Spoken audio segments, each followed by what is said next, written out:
All right, today we are diving into something that is literally shaping the future of how we connect with each other. We're talking about the AI companion. So, let me ask you something. What happens when your best friend is always perfect?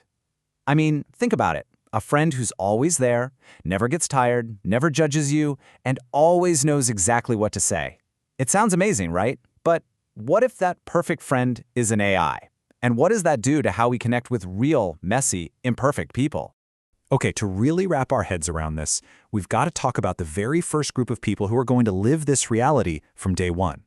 Let's meet Generation Beta. So, who is Gen Beta? Well, it's the kids being born right now and in the next few years.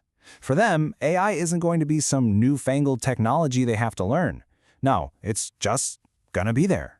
A totally foundational part of their world. Kind of like how the internet or smartphones are for so many of us. And this is a huge, fundamental shift. See, for most of us, AI is a tool, right? It helps us with a search, it checks our grammar, it gets us where we need to go. But for Gen Beta, it's something totally different. It's shaping up to be a companion, a partner they can talk to for school, for fun, and maybe even for figuring out how to be a person. And you know, this new dynamic, it brings us to a really interesting potential issue. Let's call it the perfect friend problem. So what's the big deal with having an AI friend anyway?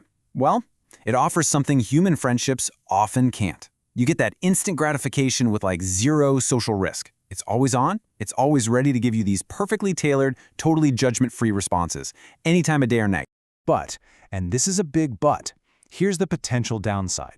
You know, groups like the American Psychological Association point out that our most crucial human skills are forged in the messy, unpredictable furnace of real life.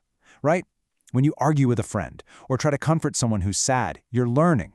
You're learning to read body language, to handle conflict, to feel real empathy. An AI conversation, it just doesn't demand any of that heavy lifting. I mean, the difference is just stark. Real human connection, it's unpredictable. It's emotionally complicated. It takes work. But AI interaction, it's designed to be the exact opposite. It's instant, it's consistent, it's frictionless, it's easy. And let's be honest, our brains are kind of wired to take the easy way out, aren't they? But hold on, is easy automatically a bad thing?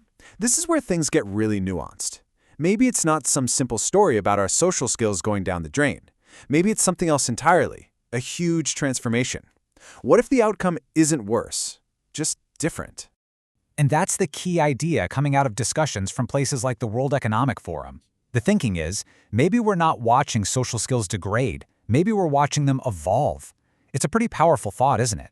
What if we're just trading one set of social rules for a whole new one? So what does that even look like in the real world? Sure, it could mean we rely less on, traditional get-togethers. But it could also open the door to brand new ways of connecting that we can't even imagine yet. Think about it, sharing an experience with an AI, where it helps two people collaborate. Or what about a future where our communication is a hybrid, a mix of human and AI? Maybe an AI helps you write that really tough text to a friend, or even helps you understand what someone isn't saying. And look, this isn't science fiction anymore. We're talking about a whole new world of interaction that we're just starting to explore. Okay, so that brings us to the really big question, right? Where does all of this leave us? Let's dive into the most important part of this whole conversation. How do we find the human balance in all this? Look, AI companions are here. They're not going away, and they're just getting smarter. So trying to just avoid them, that's probably a losing battle. The real challenge, the real work, is figuring out how we bring this into our lives thoughtfully. How do we use it in a way that protects and even celebrates that messy, beautiful, and totally irreplaceable thing we call human connection? So how do we even start to do that? Well, here's a possible path forward. Step 1, we just have to admit that communication is changing. That's the new reality. Step 2, we have to consciously, purposefully make time for real-world, face-to-face human stuff. And finally, and honestly, this might be the most important one, we have to teach the next generation why. Why are our imperfect, sometimes frustrating, and totally unpredictable human connections so incredibly worth it? And really, that leaves all of us with a final, massive question to chew on.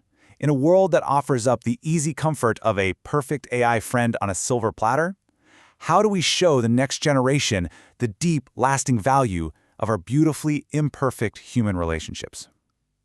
That right there, that's the challenge. But you know what? It's also the opportunity that's sitting right in front of us.